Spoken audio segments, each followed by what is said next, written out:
In consultation for palliative care, we're focusing on care planning, care navigation, and symptom management. But when you're not under the hospice benefit, you do not have as robust of a backing of a multidisciplinary team who has the ability to provide for the levels of care that hospice enables them to give.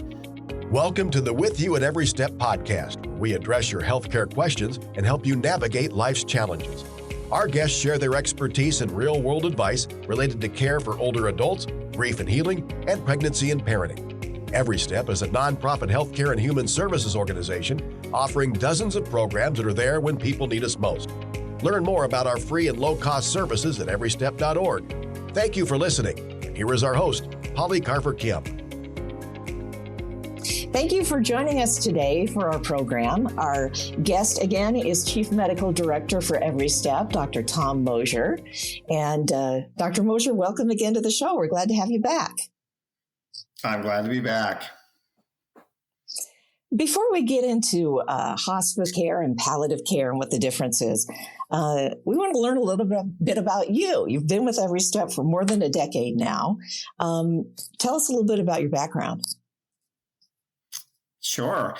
So when I was young in my medical training in medical school, I had the opportunity to do a summer work experience in a hospice. And at that time, it was something that I was randomly selected for. And have to be honest, I was a little bit dismayed when I was selected for that because I had gone into medicine because I wanted to be able to help people. And it seemed a little counterintuitive that if a patient was on hospice, that meant doctors couldn't help them anymore. I very rapidly learned that was exactly wrong.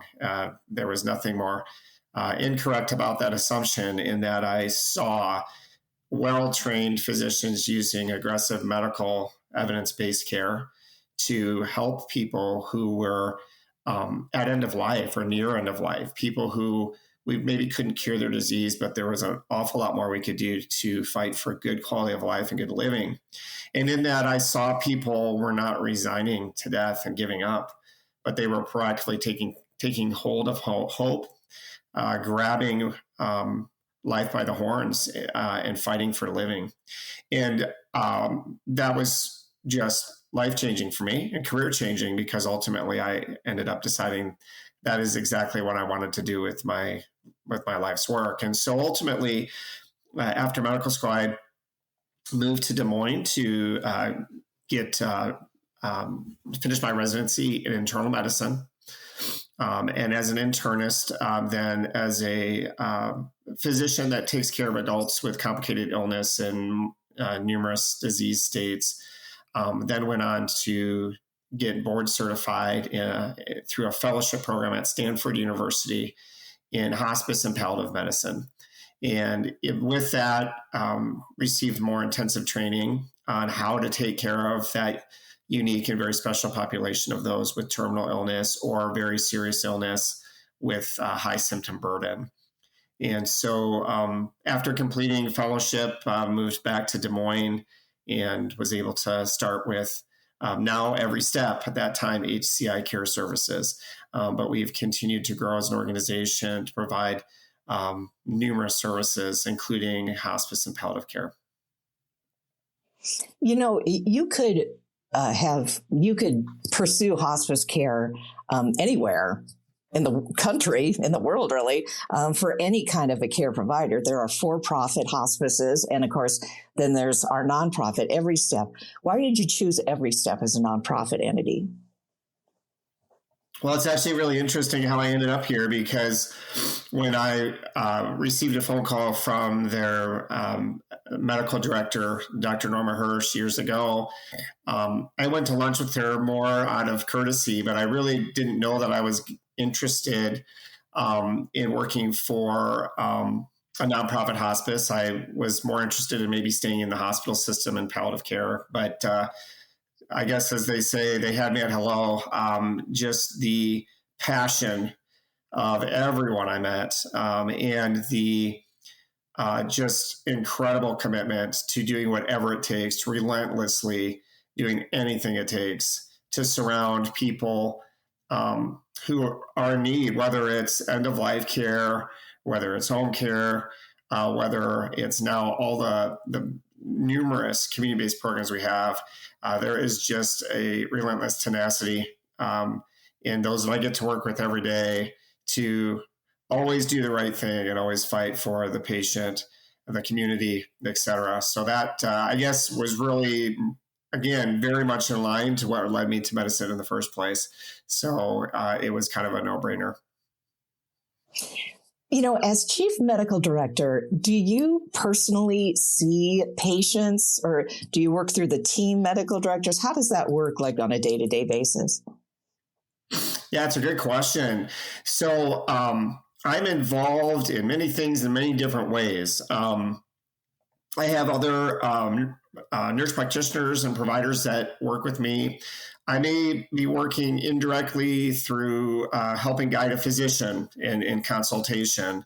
I may be working with a nurse over the phone who is remote in a home with a patient in crisis who has needs, giving recommendations and or figuring out how then to contact that patient's physician to give guidance.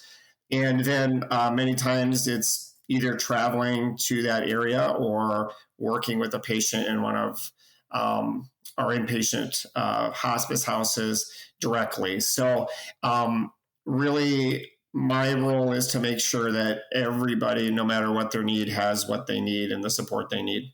And I guess that goes without saying that includes education of our nurses and our providers and community members, physicians, et cetera. So anything that I can do to amplify the care and support the care is what I'm involved in. You're a busy man. We're lucky to have you. Let's talk a little bit about hospice. Early on you said that you had the same opinion or thought process that a lot of people have, that, hospice is giving up. We're just waiting for them to die. And me too, when I joined EveryStep, I learned that's not the case at all. Tell us what hospice is. Yeah, it's a good question. So hospice is a very, very robust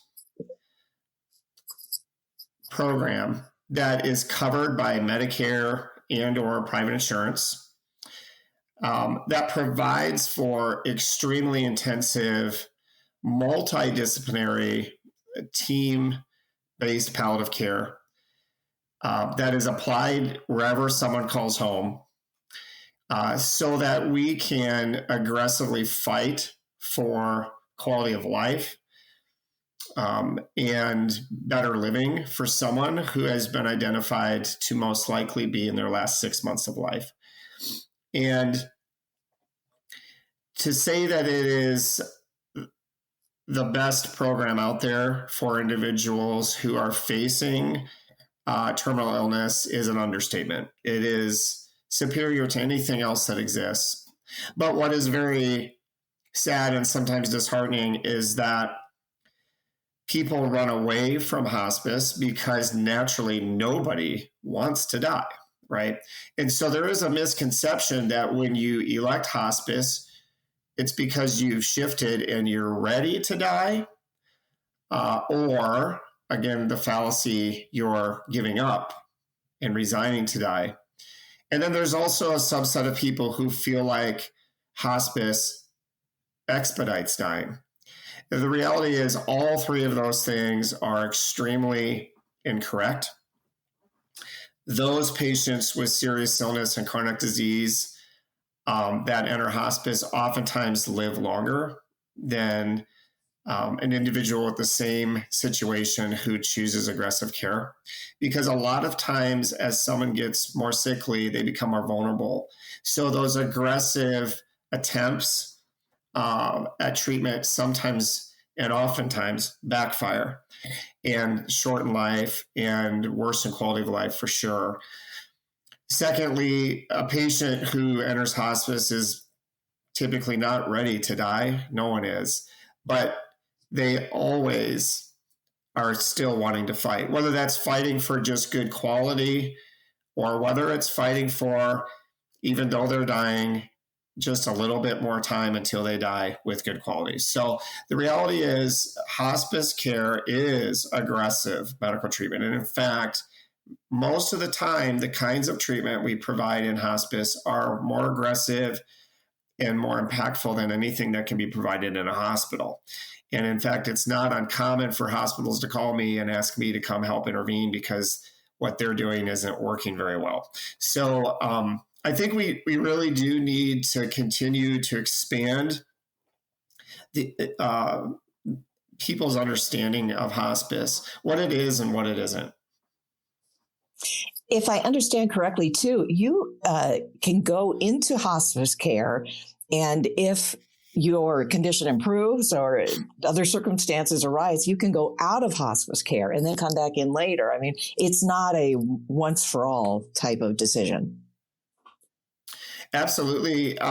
Individuals can change their mind, and thankfully the benefit allows for that, right? Certainly, there are a couple of different scenarios that can happen that can lead to somebody going off hospice. One scenario is that they are serially failing and their quality of life is very poor and they are heading towards end of life. And the interventions and high quality palliative care provided in hospice helps pull them out of that tailspin to the point that they are stabilized.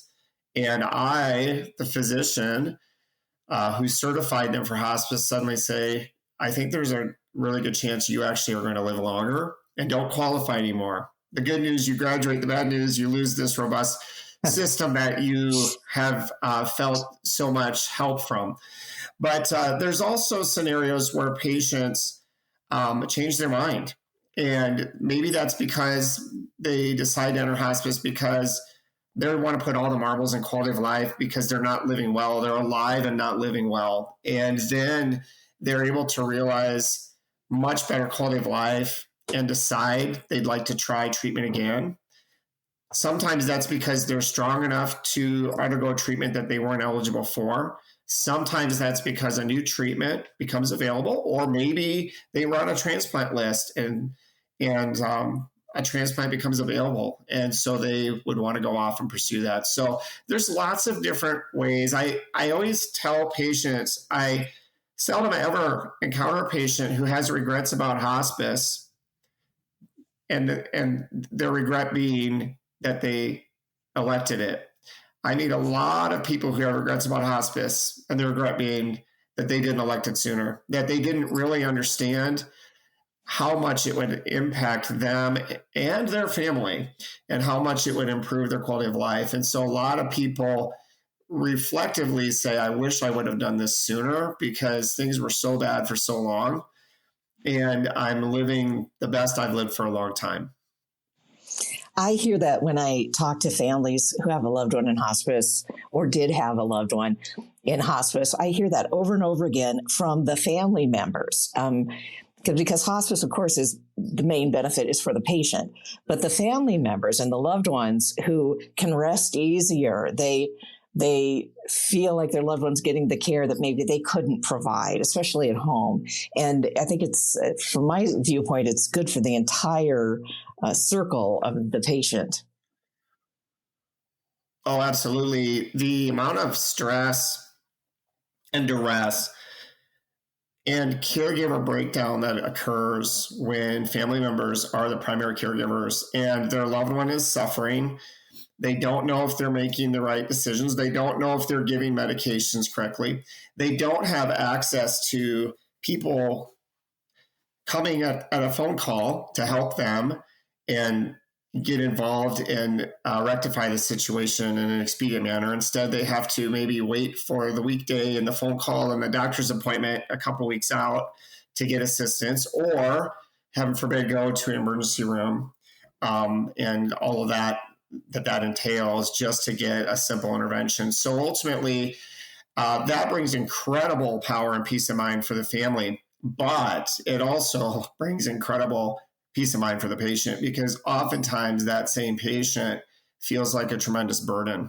So not only do they feel like they're not living well, but they feel like they are hurting the people they love the most because they're a burden. And so to replace All of that with a highly trained team of individuals who can come in and bridge those gaps and help bring guidance and clarity and education and care support is often a priceless decision. Dr. Mosher, a couple times you've mentioned palliative care as you talked about hospice. Is that a different kind of care, or what? I've heard the term, but what does it mean exactly? Yeah, it's a good question. So palliative care is a medical subspecialty, very much like other subspecialties, whereby a physician and or team members get advanced training towards a certain kind of medical care. The example, however, and how it differs from other medical subspecialties is that when you think about a heart doctor, a cardiologist, in their subspecialty, they focus in more narrowly on the organ of the heart and all of the diseases that can impact the heart. And when they get consulted, they're only focused on what's going on with the organ of the heart. And so as one becomes more ill, they often will have numerous subspecialists involved for each organ that's failing, maybe a kidney doctor and a heart doctor and a lung doctor all at the same time. But what can happen is in everyone's tunnel vision to the specific pathology or disease of that organ, sometimes the big picture of how it's impacting the patient and their quality of life and their suffering is lost. Their primary focus is to help restore organ function, not necessarily, although they care greatly about the patient, their training is not to help the patient navigate really complicated decisions based on what is likely to happen because of all of the organ disease and or the symptom burden of that. So in palliative care, our training is to take a step back and to put all of the pieces together. There's two aspects of what a palliative care provider is going to be focusing on. The first aspect is going to be symptom management, making sure that all of the burdens of suffering from the various effects of the diseases are addressed well. That's a specific bucket of training that a palliative care provider will get in their advanced medical training and fellowship. But there is also then a focus on navigation of the complexities of the disease, which involves making sure the patient has a good understanding about what's going on and what we expect to occur going forward, the different treatments that are available, the pros and cons, and oftentimes then even recommendations based on like individuals of things to really strongly consider, so that patients are never left with that sense of, I wish I would have known this information before I went down this path because it would have changed how I made a decision. So there is the care navigation component and the symptom management component.